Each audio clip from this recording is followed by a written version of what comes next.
for women like us na we're just looking for somebody to see us for who we are and love our children. Kasi by loving our children, if you love a single mom, by loving her children, parang na rin siyang extension ng pagmamahal mo doon sa babae. Tama. So yung sinasabi nating love na nakakakilig, butterflies and bees, is just one aspect of love. Yes.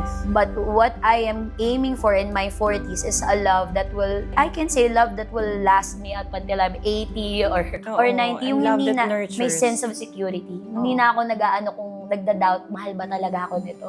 For what reasons? Anong intent ng tao na to? Tama. Yeah, I'm not asking for easy. Nobody wants that though. I'm not asking for, it's not just too hard. Kasi puro too hard na yung nangyari Oo, di ba? sa buhay. So pwede naman this time, love should be easy. Kung meron kang favorite quote sa buhay, ano yun?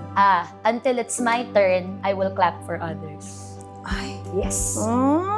Kasi alam ko na kanya-kanya tayo ng panahon. Hindi lahat panahon mo, hindi lahat. And when other people succeed, especially yung binuview mo nakakompetensya mo, learn to be happy for them. Learn to, rejoice in other people's triumphs. Kasi that's the only way you will be blessed. Pag marunong kang maging masaya at magkasya ka sa kung anong meron ka. Comedy is a way of service also because I don't know how many lives we have saved by making them laugh, by easing their burdens a little bit, to inspire other women like her na okay lang yan, it's not the end of the world, problema lang yan, mas malakas tayo kasi babae tayo. Comedians are people too.